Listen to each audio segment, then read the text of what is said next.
Deus abençoe a todos os irmãos. Convido o nosso companheiro, o irmão Resplandes, Wilson Resplandes, para estar juntamente conosco, para nos ajudar nas leituras bíblicas. É uma satisfação estar com os irmãos neste dia de jejum, esse dia internacional de jejum e oração no Ministério Restauração.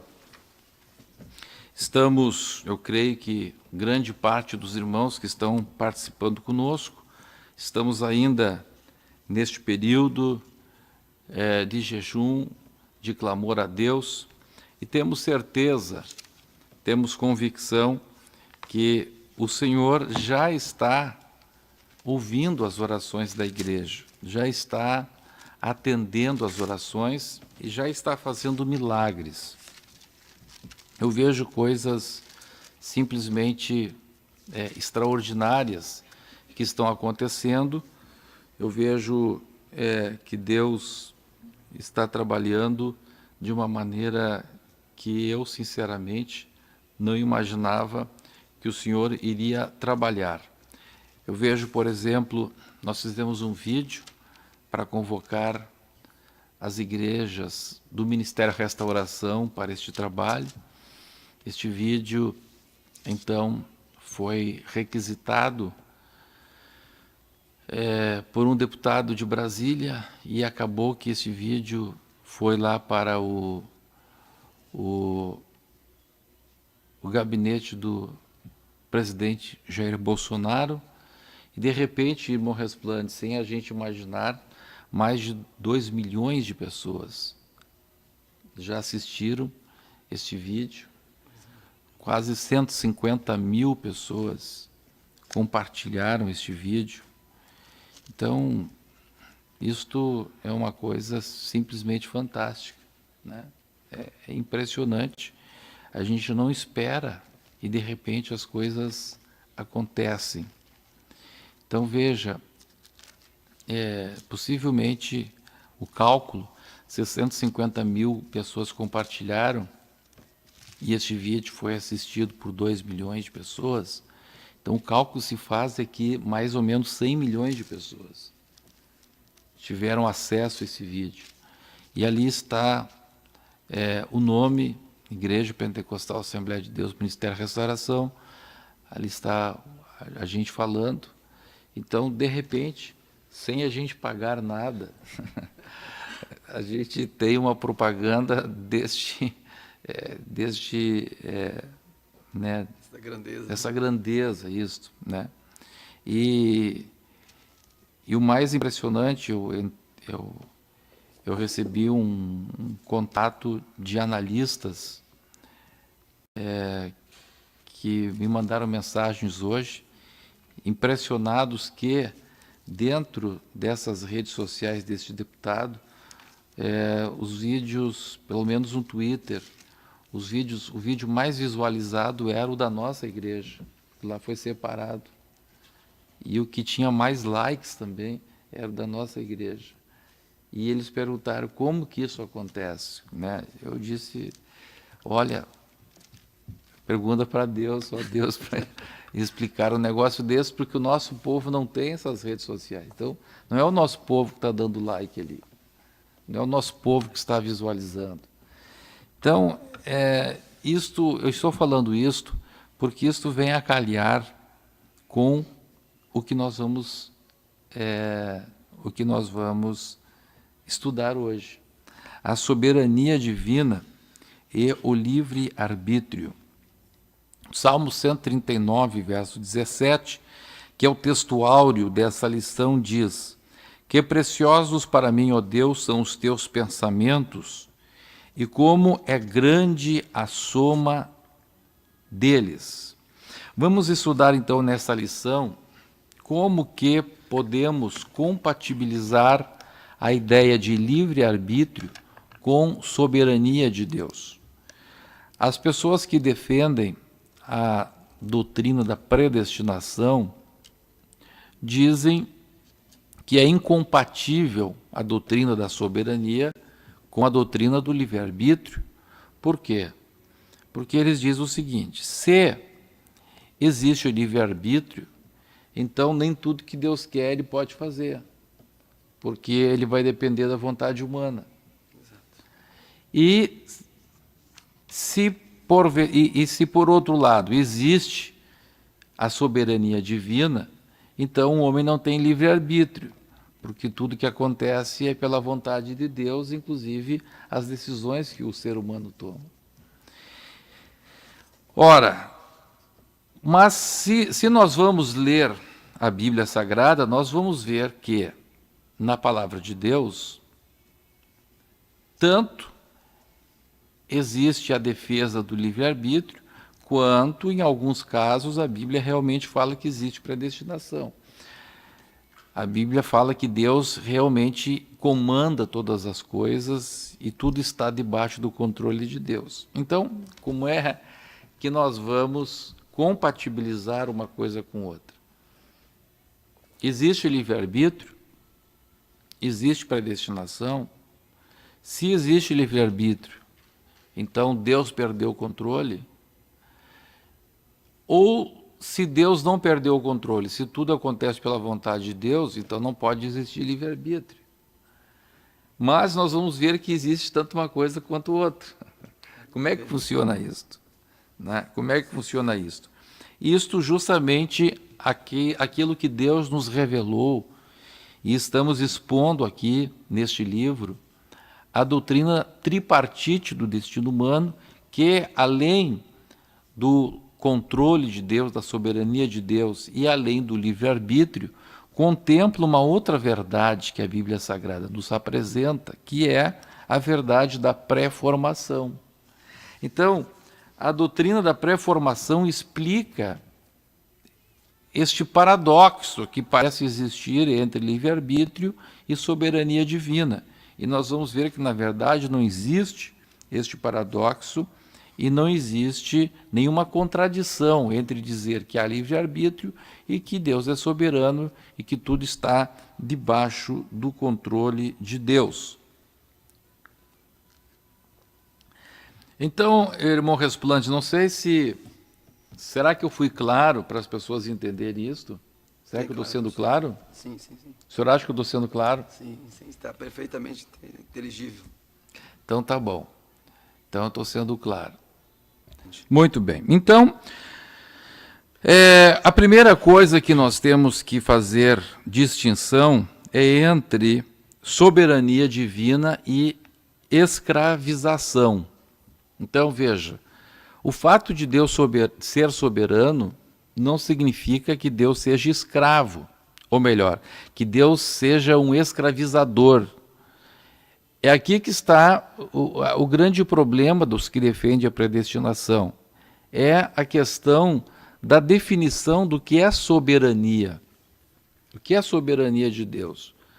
Soberania de Deus não significa que Deus seja um senhor e os seres humanos sejam escravos.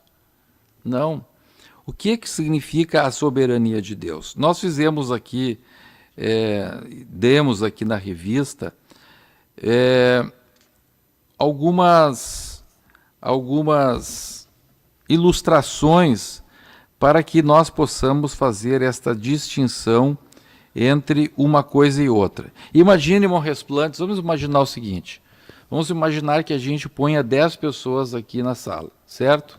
Na igreja aqui, imagine que tenham 10 pessoas, que nós tenhamos 10 pessoas aqui. E essas 10 pessoas, então, recebem uma ordem minha que elas têm que fazer isso, que elas não podem pensar diferente daquilo que eu estou falando. Por quê? Porque eu tenho um objetivo. Eu quero que aconteça determinada coisa ao final de 3 horas. Então, para que isso aconteça, eu penso, bom, para que isso aconteça, a pessoa número 1 tem que fazer isso, a 2 tem que fazer aquele outro, a 3 tem que fazer aquela outra coisa, a 4 aquela outra coisa. Então, para que chegue lá no resultado que eu quero daqui a 3 horas. Então, isto é uma forma humana de se conseguir um resultado. Eu anulo a vontade das pessoas, eu anulo as interrogações das pessoas, as contestações das pessoas. Isso é uma escravização, é uma ditadura.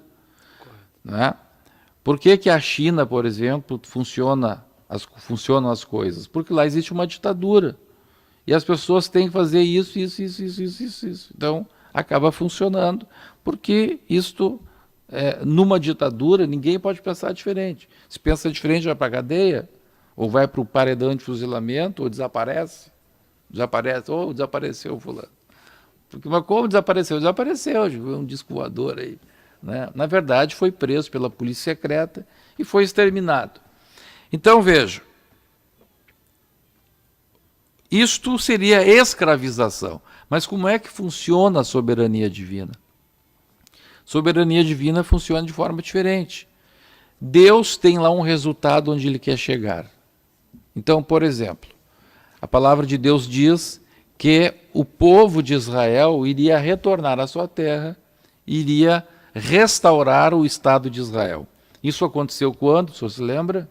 Qual é o ano? Aconteceu 1948. Isso, 1948. puxei pela memória 1948. do irmão Resplandes ali, né? E ele se lembrou. Então, em maio de 1948, foi restaurado o Estado de Israel. Agora veja, como é que Deus fez isto? Isso já estava no projeto de Deus. Como é que Deus fez isso? Como é que Deus faz as coisas acontecerem? Aí que está a soberania de Deus. Deus diz assim para todo mundo, ó, vocês podem pensar cada um o que quiser, fazer o que bem entender, só que a minha vontade, eu gostaria que vocês fizessem isso. Se vocês fizerem assim, vocês são recompensados. Mas Deus deixa as pessoas fazerem ou não fazerem. Só que, aqui que entra o que nós vamos estudar nessa revista, entra o que chamamos de planos alternativos de Deus.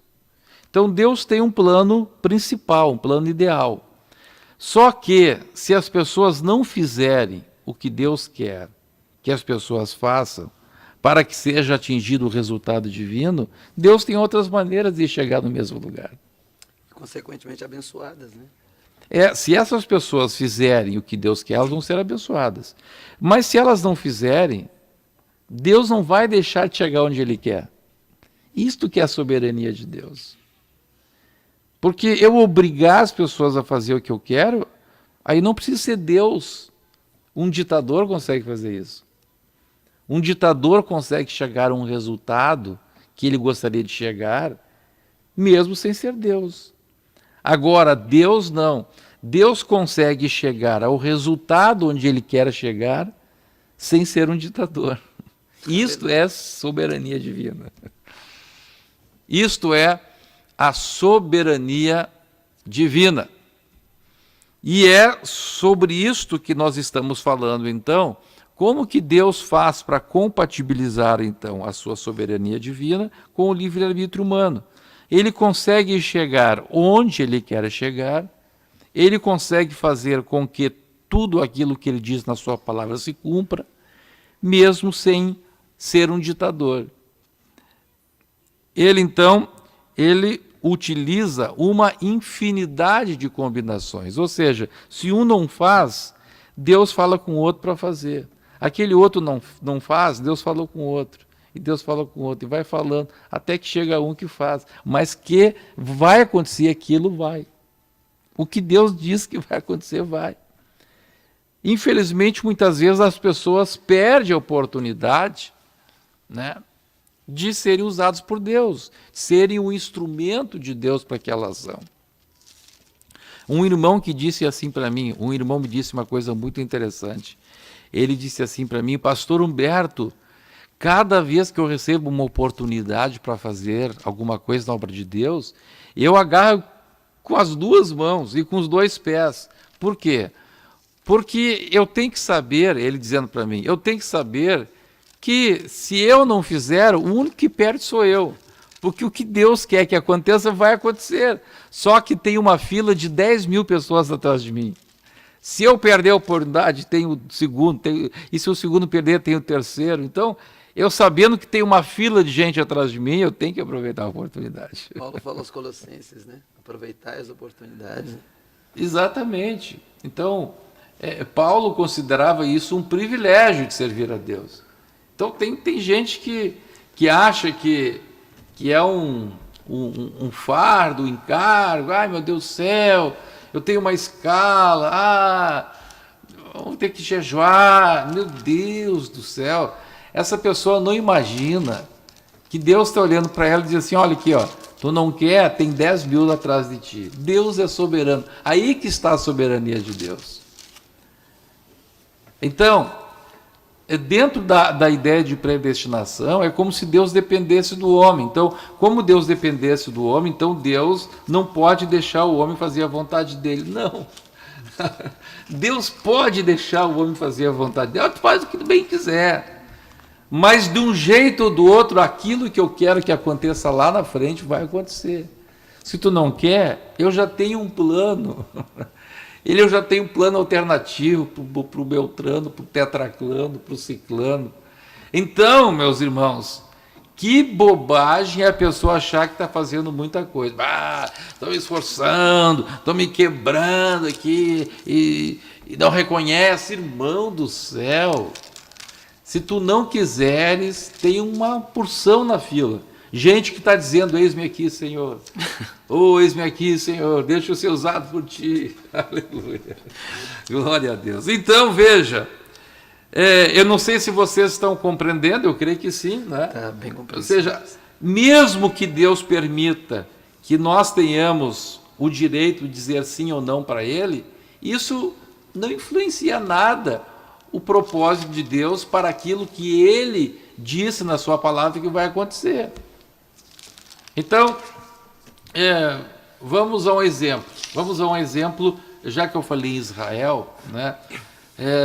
Quem estava dirigindo a Assembleia Geral das Nações Unidas em 1948, quando Israel teve reconhecido seu direito de ser Estado, foi um brasileiro. Mais do que brasileiro, foi um gaúcho. E um gaúcho do Alegrete, chamado Oswaldo Aranha. Oswaldo Aranha, ele era o ministro do presidente Getúlio Vargas, o chanceler, e ele estava lá na ONU, dirigindo aquela Assembleia Geral. E quando chegou o dia da votação, que eles iriam votar se Israel iria ser aceito como Estado ou não, os judeus viram que não teriam votos suficientes. Então, o que eles fizeram? Eles conversaram com o Oswaldo Aranha e disseram assim, olha, Oswaldo Aranha, segura a coisa aí. Segura a coisa aí, porque se for agora, a gente vai perder. E o Oswaldo Aranha, então, segurou e largou o tema em pauta num outro dia, quando os judeus disseram, já conseguimos o número suficiente. Temos agora quantidade suficiente de votos para termos aprovação. E foi isso que aconteceu. Agora eu pergunto uma coisa, se o Oswaldo Aranha não tivesse aceitado a proposta dos judeus, será que não existiria Israel? Existiria. Deus ia dar um outro jeito. É verdade. Deus ia dar um outro jeito. Ou seja, mas Deus respeitou, Deus deu o livre-arbítrio para o Oswaldo Aranha. E o Oswaldo Aranha, eu tenho certeza que ele foi abençoado por Deus por isso. E não só Oswaldo Aranha, mas eu sabia que a cidade de Alegrete recebe até hoje, tem recebido, não sei se ainda hoje, mas a cidade de Alegrete tem recebido doações de Israel. Que coisa, né? Por causa de um dos alegretenses que um dia, lá nas Nações Unidas, ele disse sim para a vontade de Deus. Muito bem. Então, vamos ler Salmo 139, 16 a 18. Vamos ver ali como é que Deus trabalha. Deus, então, tem uma infinidade de combinações possíveis para que a sua vontade seja realizada como sendo um Deus soberano. O senhor pode ler para nós, está na revista mesmo aí, Salmo 139, versículo 16 até o 18. Até o 18. Os teus olhos me viram a substância ainda informe, e no teu livro foram escritos todos os meus dias, cada um deles escrito e determinado, quando nenhum deles havia ainda. Que preciosos para mim, ó Deus, são os teus pensamentos, e como é grande a soma deles. Se os contassem, excedem aos grãos de areia. Contaria, sem jamais chegar ao fim. Aleluia. Glória a Deus. Aleluia. Então, os planos de Deus, porque a palavra aqui, pensamentos, ela é traduzida da palavra hebraica, que pode ser tanto pensamentos quanto planos, quanto projetos. Então, os projetos de Deus, diz a Bíblia, eles são incontáveis. Incontáveis. Né? Não é que sejam infinitos, mas são incontáveis pelo ser humano. O ser humano não consegue contar. Eu passaria a vida inteira contando todos os projetos que Deus tem para mim e não contaria. Por quê? Porque para cada decisão da minha vida, que seja espiritualmente relevante, Deus tem um projeto, tanto se eu tomar a decisão A ou a B. Então, se eu tomar a decisão A, que é a decisão ideal de Deus, Deus tem um projeto para aquilo. Se eu tomar B, Deus também tem um projeto para aquilo. Se eu tomar ainda uma C, Deus também vai ter um projeto para aquilo. Então Deus nunca é pego de surpresa, jamais, jamais, porque Deus sabe todas as possibilidades que nós temos em cada situação de nossa vida. Aleluia, glória a Deus. Então, Deus respeita a vontade humana. Na hora que a vontade humana ela é tomada. Porém, aqui que está a questão da soberania de Deus. Onde que está a soberania de Deus? Que, independentemente da decisão humana, aquilo que Deus pensa em fazer, aquilo que Deus quer que aconteça, aquilo vai acontecer. Se o vaso era eu e eu não quis ser usado, então Deus vai ter um projeto para mim de outra forma. Ou para me trazer de volta para o plano ideal, ou então para que outro faça aquilo que era para eu fazer. Agora, o que Deus quer fazer, o que Deus decidiu fazer, isto vai acontecer. Glória a Deus. Aqui na nossa lição a gente fez uma historinha, né? uma história hipotética. Criamos uma parábola aqui de um irmão chamado Ronaldo. Então, o Ronaldo é chamado para ir lá para a Espanha. Esse era o plano ideal de Deus para a vida dele. Deus queria atingir uma cidadezinha da Espanha, a gente colocou um nome aqui, que existe uma cidade em Portugal com esse nome aqui. Na Espanha não sei se existe.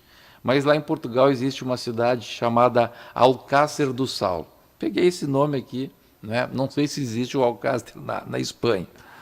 Mas, então, pegamos lá, Deus quer atingir Alcácer. Aí Deus tem um plano para o Ronaldo. Aí, só que para que esse plano se cumpra, tem uma série de coisas que vão acontecer na vida do Ronaldo. Ou seja, o Ronaldo tem que casar com uma mulher crente ou descrente? Crente. Uma mulher crente. Crente. Mais do que crente, uma mulher que aceite o missionário. A chamada, né? E tem uma série de coisas. Aí, veja, vamos dizer que superada todas as questões aí, o Ronaldo diga assim, não, eu não quero ir. Eu não quero ir. Deus chama ele, Deus fala em profecia, fala em sonhos. Eu não quero. Pronto, não quero. Então, o que Deus pode fazer num caso desses? Nós vemos algumas hipóteses que pode acontecer. Ali na página 37, o senhor pode ler a primeira hipótese? 37. Isso. Letra F. Não. A primeira hipótese que pode acontecer está lá na coluna de cá. Lá, a primeira, aqui, ó. Primeira hipótese. Simplesmente falando, com ele de forma como fez Moisés no episódio da sarça. Êxodo, capítulo 3, versículo 2. Mantendo-se assim o plano ideal divino. Então veja, o Ronaldo diz, não, eu não quero ir para Alcácer. Alcácer é uma cidadezinha muito pequena, muito quente, ou muito fria, ou muito isolada, sei lá qual a razão que ele não quer ir. Então o que Deus pode fazer? Deus pode insistir com ele, falar com ele, como aconteceu com Moisés, certo? Agora, qual é a outra hipótese que pode acontecer? A segunda. Obrigando o Ronaldo a ir até Alcácer por circunstâncias, aplicando-lhe um plano alternativo que o reconduza ao plano ideal, como foi o caso de Jonas, que foi conduzido coercitivamente por Deus a Nínive. Então, veja, então pode acontecer isso, não é? A pessoa diz, não quero. Aí Deus, no seu amor, Deus diz assim, não, rapaz, olha, tu não merecia continuar no meu plano, mas eu vou te dar uma cutucada. Aleluia. Eu vou mandar a tempestade, o mar vai balançar, tu vai para o fundo do navio, o peixe vai te engolir.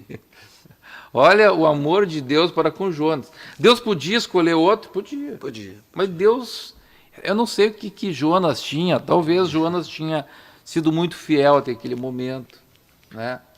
Talvez Jonas fosse um homem de oração, e Deus diz assim, bah, rapaz, olha, tu estava tão bem, né? A tua, como é que diz lá no exército, a tua pontuação, como é que diz? Teu conceito? Teu conceito, né? Teu conceito estava tão bom comigo, bom. olha, eu vou te dar uma chance. Eu não vou te descartar agora. A misericórdia de Deus. Eu vou forçar o negócio para que tu não percas esse privilégio. E foi o que aconteceu com Jonas. Deus então conduziu o Jonas para Nínive. Foi o mesmo caso que aconteceu com o nosso apóstolo Paulo, que Deus, a Bíblia diz que o Espírito Santo impediu que ele pregasse na Ásia Menor e o empurrou até a Macedônia. Que interessante isso, né? O senhor já pensou o que será que o Espírito Santo fez para impedir Paulo pregar na Tremendo, né? Ásia Menor? Já pensou nisso ou não pensou? Impedido pelo Espírito Santo. Você pode ler ali para nós? Lendo Atos capítulo 16, versículos 6 ao 10. E percorrendo a região frígio-gálata, tendo sido impedidos pelo Espírito Santo de pregar a palavra na Ásia, defrontando Mísia, tentavam ir para a Bitínia, mas o Espírito de Jesus não o permitiu. E tendo contornado Mísia, desceram a Troade.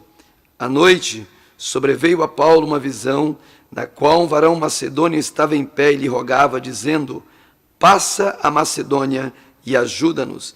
Assim que teve a visão, imediatamente procuramos partir para aquele destino, concluindo que Deus nos havia chamado para lhes anunciar o Evangelho. Glória a Deus. Aleluia. Olha que lindo isso, né? Coisa tremenda. De que maneira será? Às vezes eu fico me perguntando, eu gosto de, às vezes, né, ficar perguntando assim para a Bíblia.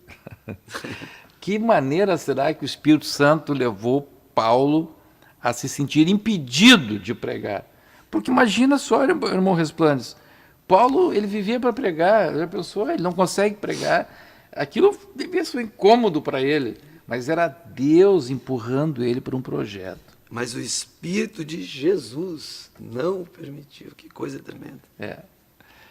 Amém. Aleluia. Então veja, Deus então tem um jeitinho dele. Deus tem um jeitinho dele de empurrar. E graças a Deus quando ele nos empurra. Porque a terceira hipótese, essa é a mais triste. Sendo descartado do projeto divino ideal, com outro vaso sendo eleito por Deus, como poderia ter ocorrido com Esther. Então veja, a Bíblia Sagrada diz que Mordecai falou para Esther, olha Esther, se tu não tomares uma posição, se tu não fizeres alguma coisa para salvar o povo de Israel de ser trucidado, Se tu não fizeres isto, ele deu uma sentença para ela, né? Pode ler para nós, por favor? Esther 4, Esther 13 4, e 13 14. Não imagines que por estares na casa do rei, só tu escaparás entre todos os judeus. Porque se de todo te calares agora, de outra parte se levantará para os judeus socorro e livramento. Viu só? Olha a maneira como Deus falou com Esther. Dura, né? Dura. Dura. Ó, Esther, o povão aí está na rua, eles vão ser trucidados, eles vão ser mortos. E agora, tu não pensas, Esther, que só pelo fato de tu estares aí como rainha, não pensa que só tu escaparás. Deus disse, olha, aqui a ameaça de Deus que ela ia morrer, né? Ela e a casa do pai dela. É. Todos. Mas Deus vai levantar de outro lado. E quem sabe se para conjuntura como esta é que fosse elevada a rainha. Que coisa, né? Que coisa, né? Aleluia. Às vezes nós vamos numa luta tremenda, mas foi justamente para aquele momento que Deus nos chamou. Exatamente. Foi como Jesus disse, foi para isso que eu vim. Aleluia. Não é? Quando os discípulos não queriam que Jesus morresse, ele disse, mas foi para isso que eu vim. Glória a Deus. Glória Então, a Jesus. Tem essas três hipóteses. Deus insiste, Deus fala de novo, Deus empurra a pessoa para o projeto, ou Deus simplesmente rejeita e levanta outro no lugar daquela pessoa. Nós temos um outro caso que mostra isto, mostra os planos alternativos de Deus, que Deus respeitando o livre-arbítrio humano, mas o plano de Deus vai se cumprir, seja por ele, seja por outros, seja Deus falando com a pessoa novamente, seja empurrando, mas aquilo que Deus tem, o projeto de Deus para a terra, para a sua obra, aquilo que Deus já determinou, aí sim, aí não é pré-formou. Então veja só, tem coisas que Deus já predestinou que aconteça. Aquilo vai acontecer de um jeito ou do outro. Mas quem é que vai ser usado para aquilo? Aí que entra a pré-formação. Então veja, o povo de Israel voltar lá para a sua terra e ser restaurado, isso já estava predestinado por Deus. Deus disse que isso ia acontecer. Agora, quem é que ia ser usado para fazer isso? Aí sim que entra a pré-formação. Deus tinha planos diversos, né? Se um não quisesse, o outro ia ser.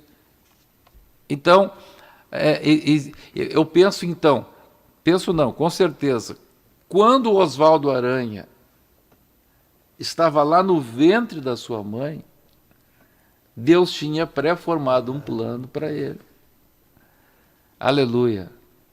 Deus tem bênção para o Brasil, né? Se o Brasil abençoa Israel, Deus tem bênção para o Brasil.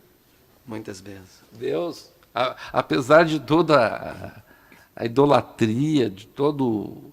Mas tem um povo jejuando hoje, quem sabe isso vai ser um marco. Quem sabe nessa semana vamos ter grandes notícias. Quem sabe não, com certeza. Com certeza. O povo está orando, o povo está clamando, o povo está buscando a Deus. Sentimos que Deus tem uma promessa para o Brasil. Por quê? Porque o Brasil foi determinante para que Israel fosse nação outra vez. E que Deus ajude o presidente da República, ele já disse que ano que vem vai reconhecer Jerusalém como capital de Israel. Se ele fizer isso, aí há uma promessa grande de Deus para a nação brasileira. Então veja, vamos ler então agora um outro caso, o caso de Balaão. O caso de Balaão. É uma leitura longa. Então eu vou pedir que você abra a sua Bíblia, você que está em casa, abra a sua Bíblia em Números, capítulo 22, versos... eu acho que é melhor você prestar atenção mesmo, porque como é salteado os versículos ali, você vai se perder na leitura. Então, o nosso companheiro, pastor Respandes, vai estar lendo em Números 22, 2, 5, 6, 8, 12, 13, 15 a 31. Está ali na nossa revista, na página 38, embaixo do título O Intrigante Caso de Balaão. Aleluia. Viu, pois, Balaque, filho de Zippor, tudo o que Israel fizera aos amorreus. Enviou ele mensageiros a Balaão, filho de Beor, a Petor, que está junto ao rio Eufrates, na terra do seu povo, a chamá-lo, dizendo: Eis que um povo saiu do Egito, cobre a face da terra e está morando defronte de mim. Vem, pois, agora, rogo-te, amaldiçoa-me este povo, pois é mais poderoso do que eu, para ver se o poderei ferir e lançar fora da terra. Porque sei que a quem tu abençoares será abençoado, e a quem tu amaldiçoares será amaldiçoado. Balaão lhes disse: Ficai aqui esta noite, e vos trarei a resposta como o Senhor me falar. Então os príncipes dos moabitas ficaram com Balaão. Então disse Deus a Balaão: Não irás com eles, nem amaldiçoarás o povo, porque é povo abençoado. Levantou-se Balaão pela manhã e disse aos príncipes de Balaque: Tornai a vossa terra, porque o Senhor recusa deixar-me ir convosco. De novo enviou Balaque príncipes em maior número e mais honrado do que os primeiros, os quais chegaram a Balaão e lhe disseram: Assim diz Balaque, filho de Zippor: Peço-te, não te demores em vir a mim, porque grandemente te honrarei e farei tudo o que me disseres. Vem, pois, rogo-te, amaldiçoa-me este povo.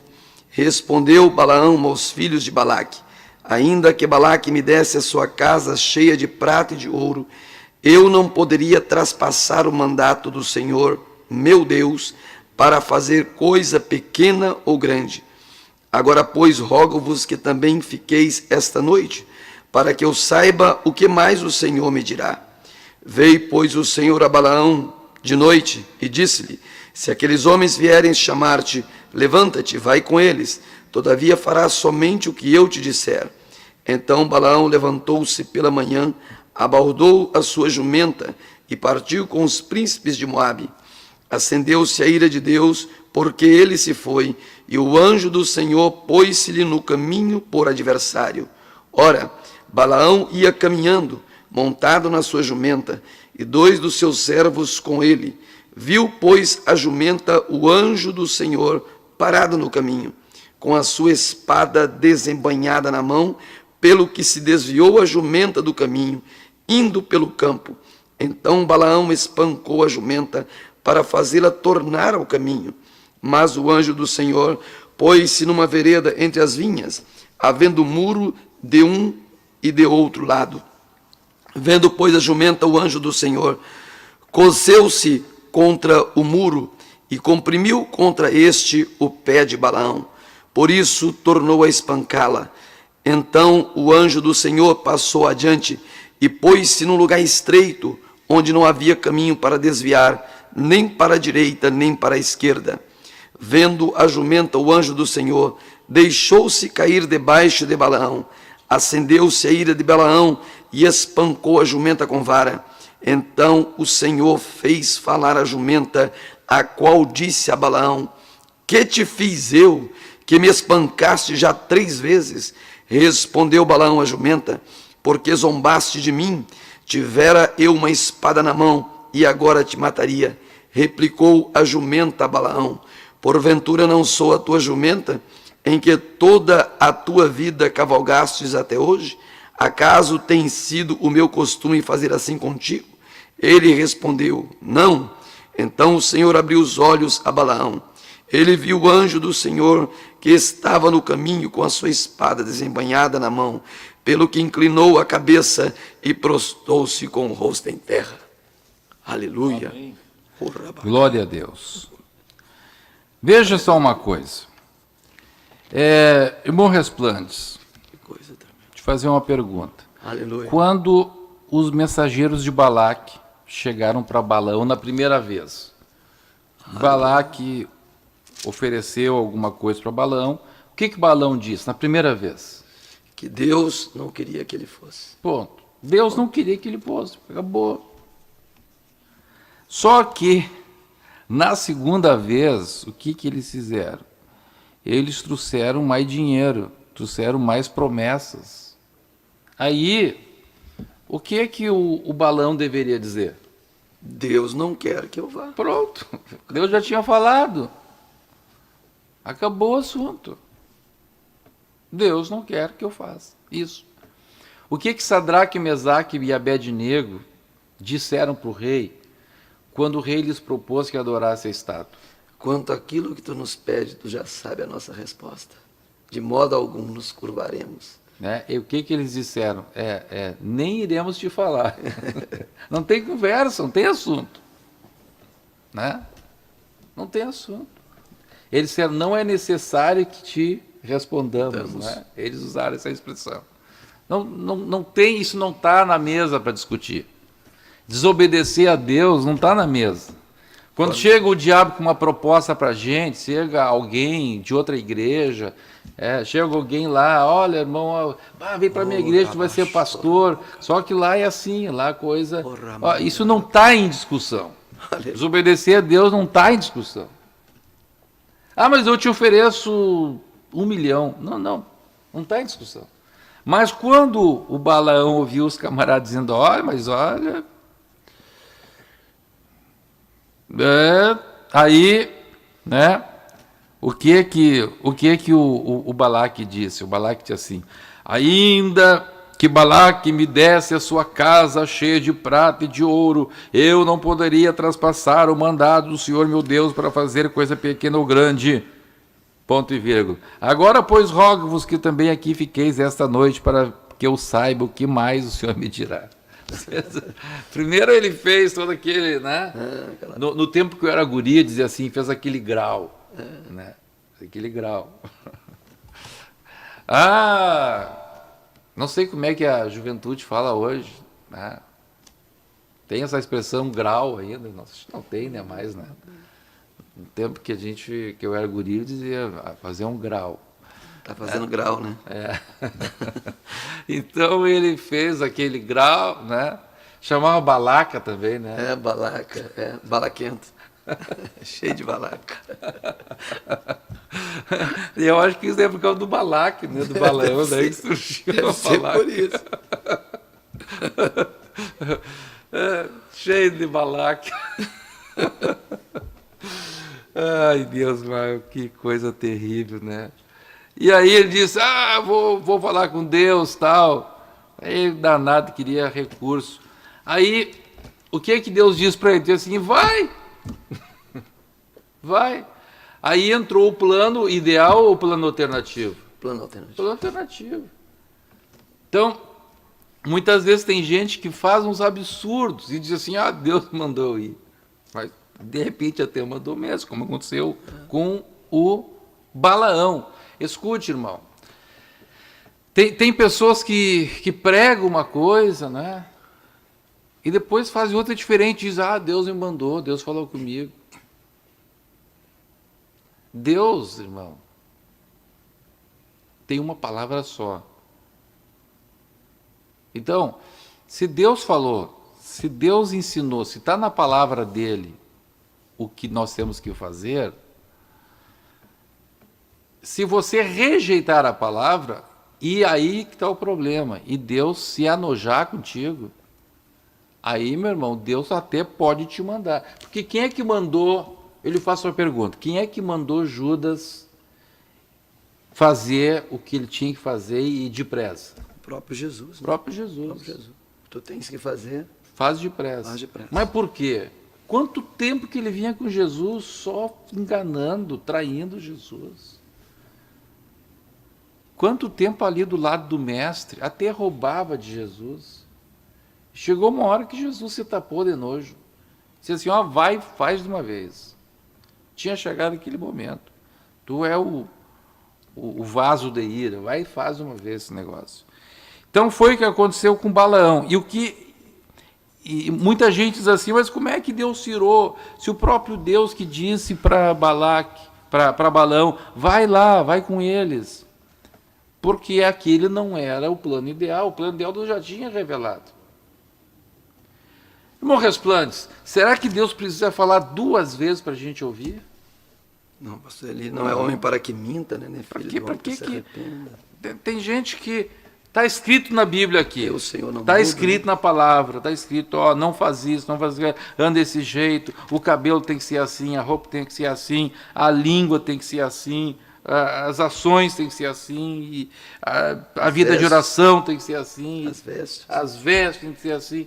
E a pessoa diz, se Deus falar comigo, meu Deus do céu. Aí então surgem os planos alternativos que o próprio Deus diz para a pessoa fazer daquele jeito, e diz a Bíblia então que Deus se irou, acendeu-se a ira de Deus, porque ele se foi. Isso aqui muita gente pergunta, mas pastor, não foi Deus que mandou? E por que quando ele foi, acendeu-se a ira do Senhor? Porque Deus já havia dito no dia anterior, né, ou na vez anterior, Deus já havia dito, olha, não é para ir. Se não é para ir, não é para ir, acabou, ponto final. Que terrível isso, né? 1 Samuel, capítulo 15, verso 23, está ali em negrito, 15, tem inclusive ali, o senhor está vendo ali? Pode ler para nós ali, por favor. Porque a rebelião é como o pecado de feitiçaria, e a obstinação é como a idolatria e culto a ídolos do lar. Olha o que Samuel falou para Saul. E agora, olha que forte a frase que vem aí. Visto que rejeitaste a palavra do Senhor, ele também te rejeitou a ti, para que não sejas rei. Então veja só, ali está o livre-arbítrio humano. Visto que rejeitaste a palavra do Senhor, aí Deus disse assim, eu tenho um outro plano para ti agora. E agora, tu não serás rei. Tu não serás rei, pronto. O Saul se arrependeu ou não se arrependeu? Pediu perdão para Samuel ou não pediu? Pediu. Chegou. Pediu, mas... Não, acabou. Terminou para ti. Ele foi até o fim da vida tentando insistir numa coisa que ele já tinha perdido. Perseguiu Davi, acabou suicidando. Que coisa triste isso, né? Ele tentou lá se justificar, tentou, né, argumentar com Samuel. Samuel, ó, veja, tal, isso, aquele outro. Não, acabou. Nesse texto, pastor, tem uma palavra que eu acho tremenda. No versículo 3, se ele tivesse obedecido o mandamento, então disse Samuel a Saul, procedeste neciamente não guardar o mandamento que o Senhor teu Deus te ordenou, pois teria agora o Senhor confirmado o teu reino sobre Israel para sempre. Que coisa tremenda. E ele nem era de Judá. Ele nem era de Judá. Meu Deus do céu. Aí veio um outro plano, um plano alternativo, e foi rejeitado. Que coisa tremenda. Então, o perigo que é fazer o que Balaão fez, rejeitar a palavra de Deus. E outros rejeitam o conhecimento de Deus. Uma vez eu estava lá nos Estados Unidos, irmão Resplandes, e na saída do lugar onde estava pregando, tinha aquele livro meu, E Deus os Vestiu, O Cristão Vitorioso e as Vestimentas. Se alguém quiser comprar, pode comprar, né?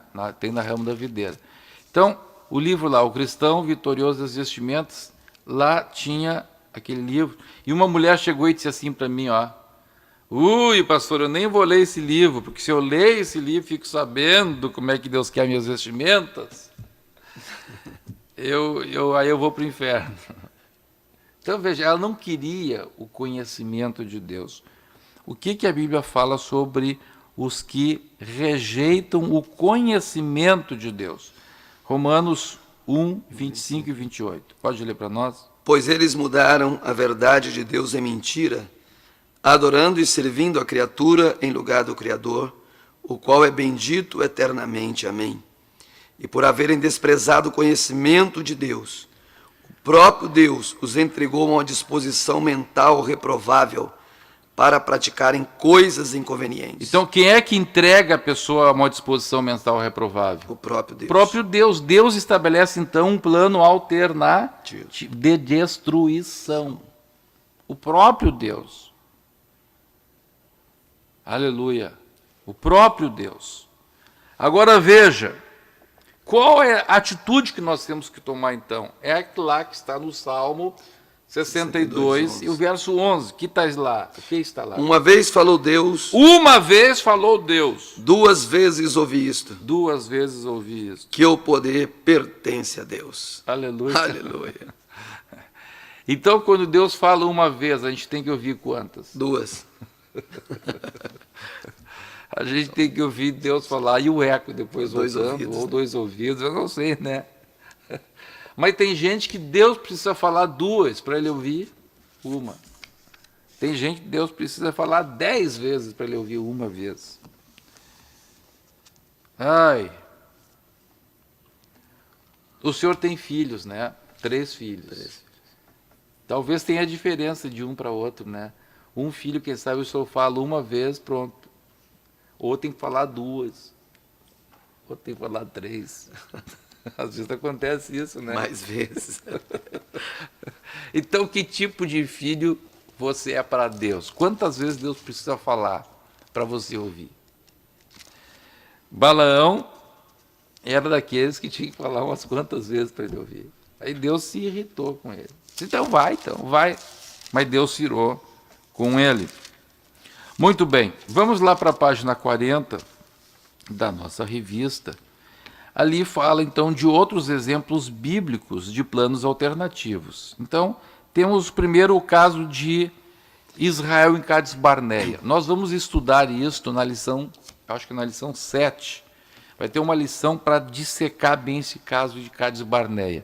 Mas lá nós vimos que Deus tinha um plano para o povo de Deus entrar na Terra Prometida 2 anos depois que eles saíram do Egito.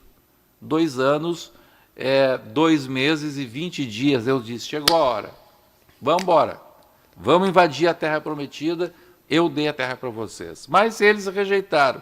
Aí tinha um outro plano alternativo. Em vez de 2, demoraram quantos anos? 40 anos. 40. Puxa vida, trocaram um plano de 2 anos por um plano de 40 anos. E o que aconteceu com todos aqueles que tinham mais de 20 anos? Pereceram, né? Hã? Pereceram. Fala forte aí. Pereceram. Pereceram.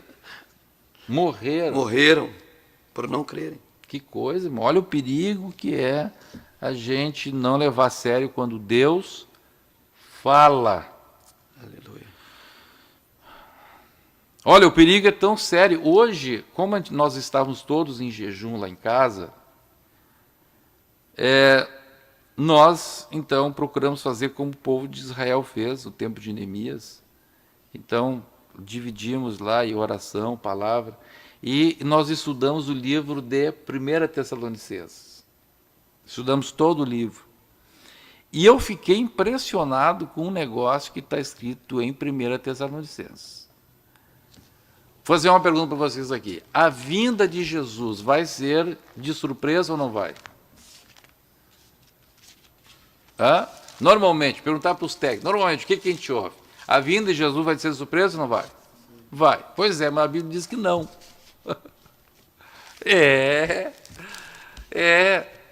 Paulo explica que a vinda de Jesus vai ser como um ladrão para o mundo, para os ímpios.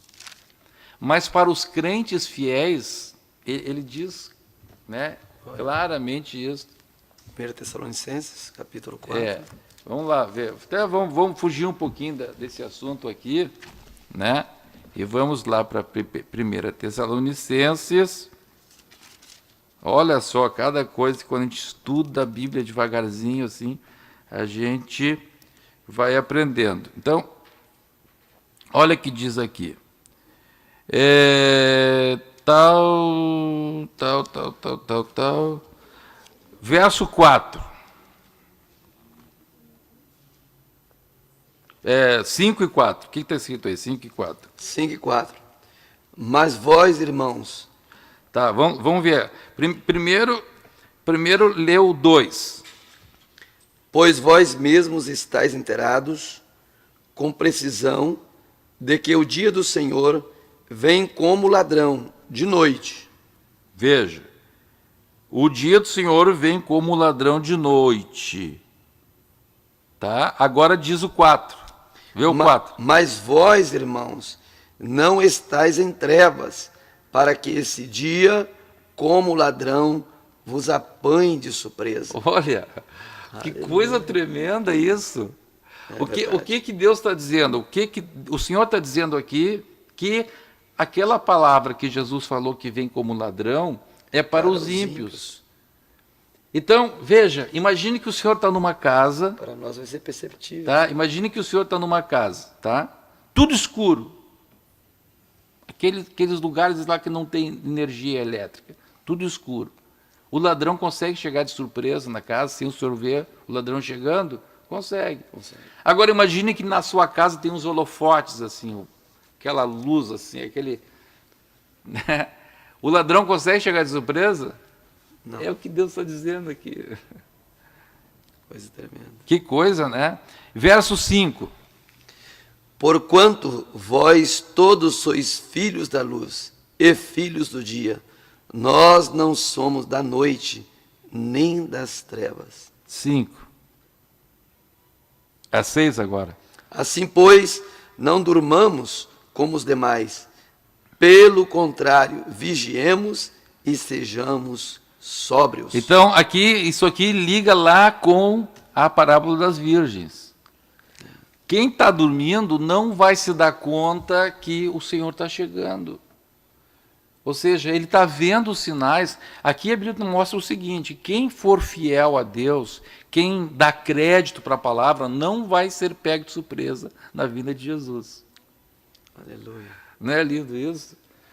Então Deus está mostrando que os crentes fiéis, os que não são das trevas, são da luz, o Espírito de Deus vai mostrar os sinais para eles. Olha, eles vão ouvir o grito, eis o noivo, saiu o encontro. Eles não vão ser pegos de surpresa.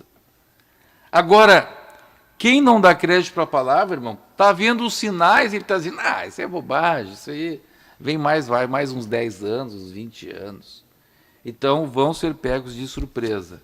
Olha o coronavírus aí, olha as pestes. Olha, sabe a notícia que saiu hoje, irmão Rispandes? Eu fiquei impressionado. Saiu no jornal da Espanha, chamado El País, que os filósofos e políticos na Europa se reuniram e estão sugerindo uma Constituição Mundial. Quem quiser procurar, procure no El País. Eles sugeriram uma Constituição Mundial, já estão sugerindo uma norma mundial, um governo mundial. O Papa já falou nisso, agora os filósofos estão falando nisso. É o espírito do anticristo. Agora veja, os crentes estão olhando isto. Quem é fiel, quem tem azeite na vasilha, aleluia, desperta. Aleluia. Opa, Jesus está voltando. Eu vou me consagrar mais, eu vou orar, vou jejuar, vou acertar a minha vida. Glória a Deus. Agora, quem é como Balaão, o Balaão tem que dizer, eu vou orar, mas eu vou orar para que Deus faça o que eu quero. O que aconteceu com o profeta novo? Mesma coisa. Não vamos ler porque o tempo não permite. O que Deus tinha dito para o profeta novo? Que ele voltasse e não ficasse, não comesse. E não comesse. Nada. Aí veio o profeta velho e disse, não, vem e... Deus falou comigo. Deus falou comigo. Olha os apóstolos, olha os pregadores apóstolos aí. Deus falou comigo, vem e come. E aí, ele comeu ou não comeu? Comeu. E aí, o que aconteceu com ele? Depois o próprio profeta velho profetizou a morte dele. E ele morreu ou não morreu? Morreu. Morreu. Agora, o plano ideal de Deus para ele, ele morreu ou não? Não. Não, Deus tinha mostrado para ele. Mas Deus já também tinha proposto um outro plano. Se ele errasse, se ele fizesse errado, tinha um outro plano também, que era ele morrer. Então, qual é o cenário ideal?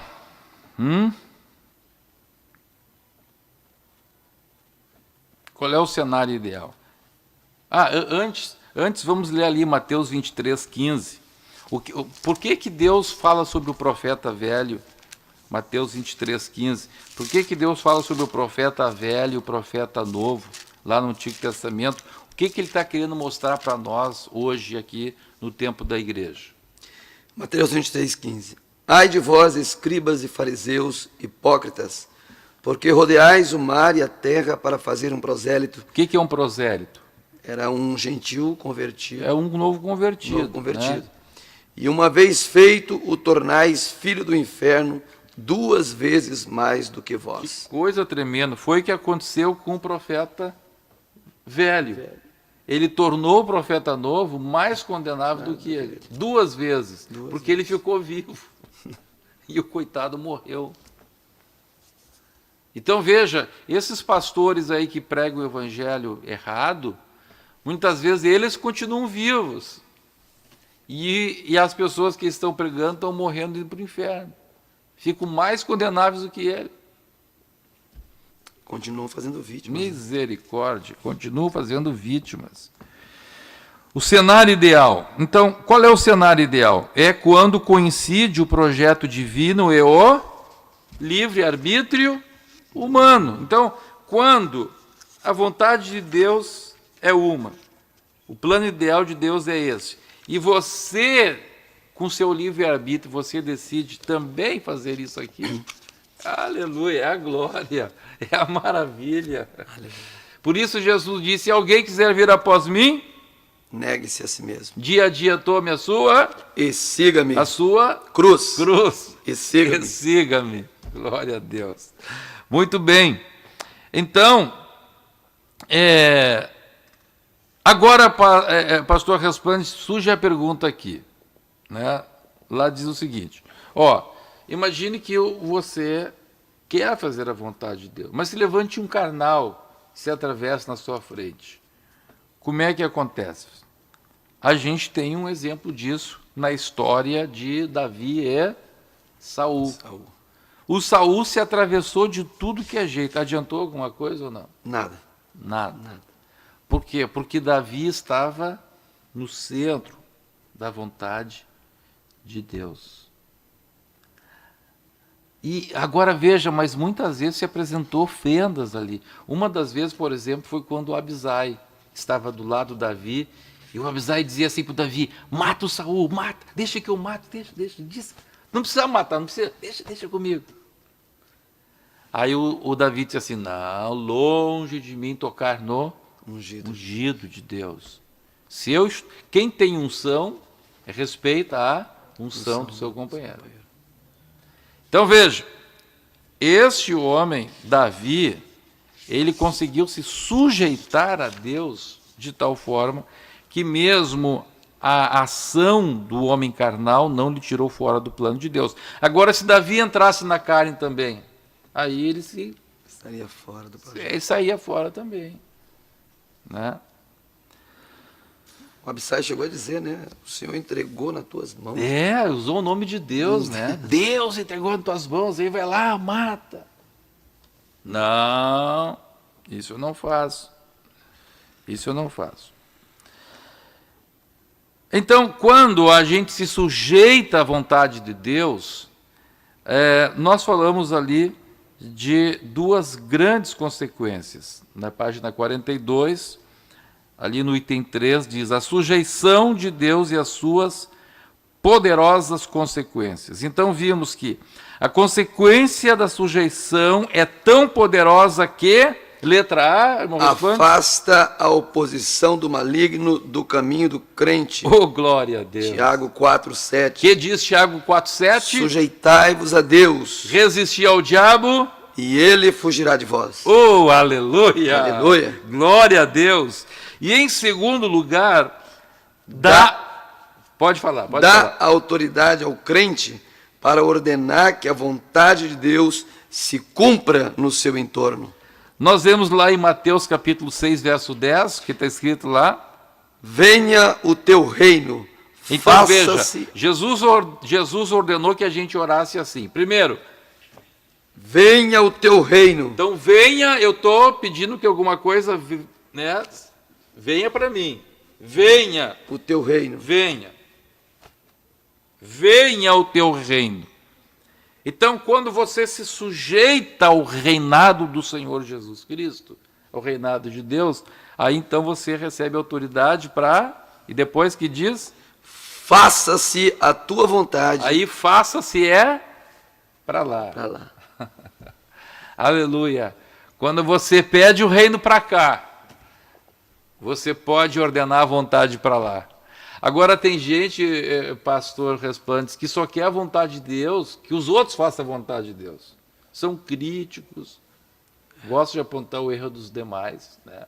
Oh, mas tem que fazer isso, meu Deus. Mas ele mesmo não quer fazer o que Deus quer que ele faça. Então ele não tem autoridade para dizer, faça-se, é uma ordem, faça-se a vontade de Deus. Glória Aleluia. a Deus. Então, temos que nos sujeitar ao Senhor para que possamos depois também sujeitar o nosso entorno à vontade de Deus. Vamos ler 2 Coríntios, capítulo 10, 4 a 6. Porque as armas da nossa milícia não são carnais, e sim poderosas em Deus, para destruir fortalezas, anulando nós sofismas, e toda altivez que se levante contra o conhecimento de Deus, e levando cativo todo pensamento à obediência de Cristo, e estando prontos para punir toda desobediência, uma vez completa a vossa Que submissão. coisa tremenda. Uma vez completa a vossa submissão, vocês conseguem fazer o quê? Punir Toda a desobediência. Oh, glória a Deus. Aleluia. Amém. Se a gente levar isso a sério, completar a submissão na minha vida, quanto mais, é como se fosse esse copo aqui, não é? Quanto mais eu me submeter a Deus, mais água de autoridade eu tenho que ter. Eu faço tudo se sujeitar a Deus, tudo que está à minha volta. Vou pedir que o senhor leia a conclusão. Submeter-se a Deus de forma que o seu reino se estabeleça sobre nós e em nós é a coisa mais importante na vida de uma pessoa. Essa sujeição nos leva a cada dia para cada vez mais perto do propósito ideal de Deus, tanto para a nossa vida pessoal, quanto para o cumprimento do propósito que Ele estabeleceu para outros por meio de nós. Glória a Deus. Glória a Deus. Perguntas. Temos aqui perguntas, né? Temos muitas coisas que foram encaminhadas para nós aqui, mas vou aqui responder do Sandro Soares Bruno. Ele pergunta assim: quando a pessoa recusa o plano de Deus e morre sem fazer a obra estipulada por Deus, vai para o céu? Aí, meu irmão, depende se ele se arrependeu, né? Talvez mesmo tendo se arrependido, já passou dele o reino. Mas pelo menos a salvação, ele vai ser como aquele que se escapa como que pelo fogo. Não vai ter galardão, mas pela misericórdia de Deus, se arrepender, pode chegar ao céu, porque Deus é misericordioso. Mas ele vai se escapar como que pelo fogo. Muito bem, temos outras perguntas aqui. Pergunto se Deus sabe se vamos decidir pela porta ou brecha. Essa pergunta nós vamos responder lá ao seu tempo, né? Hoje não é a lição própria para isso. Bem, temos aqui outras pessoas aqui, nos encaminharam aqui, pessoas que estavam reclamando que a câmera estava torta, que tinha, né, fio na mesa, mas a gente foi arrumando tudo aí, glória a Deus. O pessoal ajuda aqui, a câmera está torta, tem fio na mesa, tem isso. Oh, glória a Deus. Muito obrigado, irmãos. Continue nos ajudando. Como já falei, deu essa confusão aqui, porque o computador oficial, veja só, irmãos, olha o que aconteceu. O computador, o plano ideal, ele se rebelou.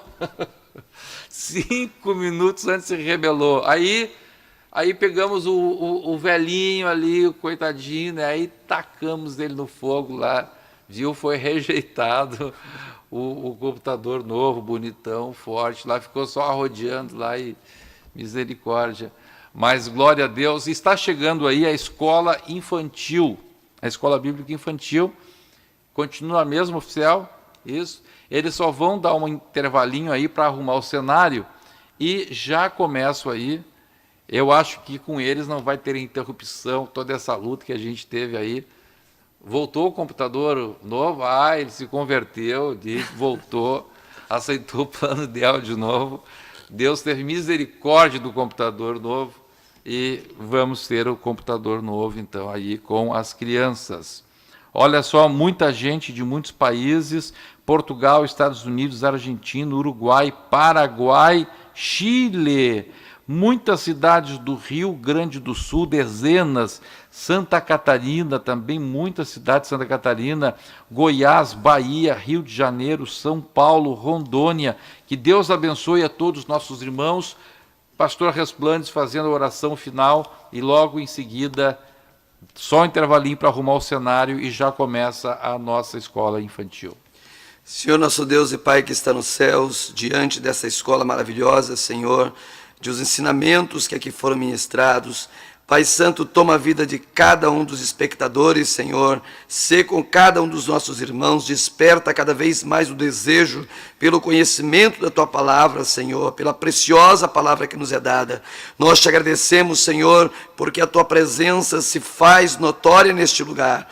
E em nome de Jesus Cristo, estende a Tua mão, Senhor, para abençoar as famílias, os lares nessa oportunidade, as autoridades. Nós te pedimos e te agradecemos por tudo, Pai, em nome de Jesus. Amém. Amém. Vamos abençoar uns aos outros. Bendito serás ao entrares e bendito serás ao saíres, em nome de Jesus. Amém.